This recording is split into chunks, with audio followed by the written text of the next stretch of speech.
Welcome back to the fifth episode of the Veterinary Business Video Show. This show made possible with the support of VetPulse TV. Coming up on today's show, how well do you know your practice numbers, and is it important that you should? We'll take a closer look at the online VetPulse TV service and consider the value for your clients of some how-to video clips on your website. I'll show you a nifty business tool to help you know whether your practice is delivering the level of profit you need to achieve your long-term investment plans, and we'll look at my quick business tip for this episode. I'm John Sheridan, and this is the show that helps practice owners, managers and clinicians just like you to build your successful practice into a great business.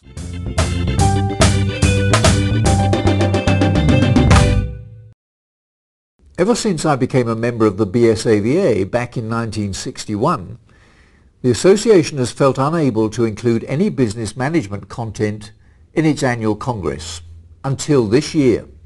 This year, Karen Felstead, the chief executive of the NCVEI, that's the National Commission on Veterinary Economic Issues, presented 2 or 3 really excellent sessions. And I grabbed the opportunity to ask Karen for her top management tips during the current economic recession. This is an extract of what she had to say. I'm Karen Felstead. I'm the CEO of the National Commission on Veterinary Economic Issues in the United States. And my tip for improving the financial aspect of your practice is, first of all, you have to understand how your practice is doing. So you need to look at your revenue, where it comes from, who your best clients are, and your expenses. Then you also need to understand some of the underlying metrics, so what drives your average transaction charge, your transactions, look at staffing ratios. Once you understand those areas, you can determine where your practice is doing well, where it needs improvement, and how to go from there. In a nutshell, Karen reminded us how important it is for practice owners and managers to review historical trends and the current commercial performance of their practice to really understand practice strengths, weaknesses, opportunities and threats as the basis for planning the way ahead. The question for managers is this: how easy and practical is it to identify the key numbers I need to reach such an understanding, to sort them out from amongst the huge volume of data captured by my practice management system, and to retrieve them in a format which I can usefully use for management purposes? There's plenty of data online for veterinary practice owners and managers to help them compare their practice performance with others in their particular marketplace. In the United States, the major source of data is maintained by the National Commission on Veterinary Economic Issues, established by the American Veterinary Medical Association, the American Animal Hospital Association, and the Association of American Veterinary Medical Colleges, with the support of a number of major suppliers to the veterinary profession. In the UK, data from a relatively small number of practices is included in the annual economic report produced by Anval Limited with the support of the BVA and the Society of Practicing Veterinary Surgeons.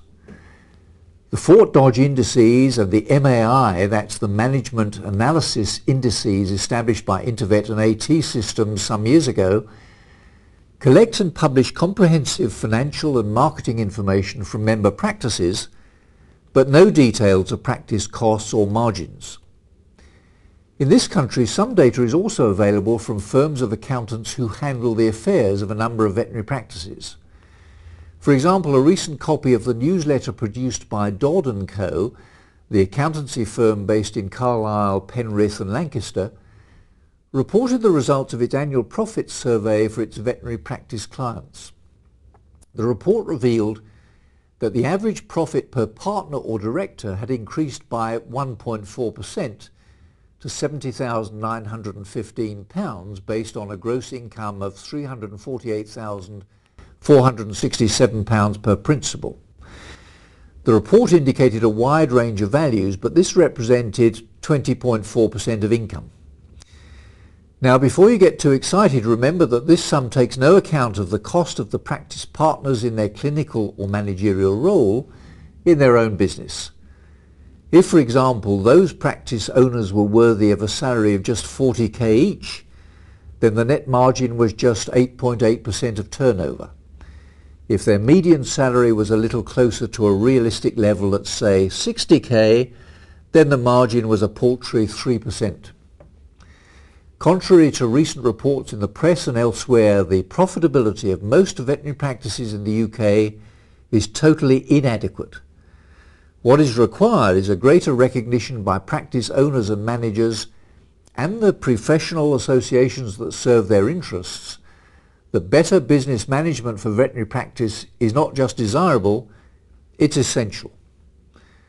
So in the UK, we may have plenty of data in a variety of formats in a number of databases, but the question is, does the profession have the right information in the right format at the right time to enable it to identify business problems and to take steps to resolve them? In short, do we need a major initiative by the BVA and its divisions similar to that which has proved so valuable to veterinarians in North America? What's your view? Just click on the Add Your Comments link above this screen to let me know. I look forward to hearing from you. Incidentally, the nifty business tool highlighted in this episode will help you to check out the financial performance score for your practice today. Now I'd like to take the opportunity of thanking VetPulse TV for sponsoring this episode of the Veterinary Business Video Show. So here we are. VetPulse TV Live This is a subject very close to my heart. features remarkable professionals I'm criticising my own profession here. sharing a 20-minute insight into their veterinary clinical expertise That high level of capability, this is beyond that.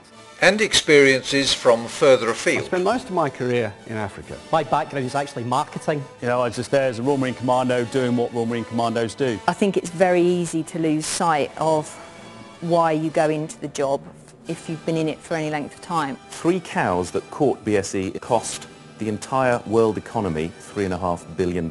And there is a disease where science has utterly failed us. How many people here have had an experience where they've been praised so much that they just can't stand anymore? Do we want to be part of a natural biological system? We have to make a decision. We want to live on this planet and leave knowing that we've contributed something. To watch the presentations and download slides, you can visit www.vetpulse.tv/live. Now for the VetBiz website search for this episode. When I'm preparing articles, business tools, news, views and other resources for the Veterinary Business Briefing website, I spend a lot of time looking at veterinary business related websites from around the world. Here's one which you might find of interest. It's the website for the Veterinary Clinic and Hospital in the Faculty of Veterinary Science in Melbourne.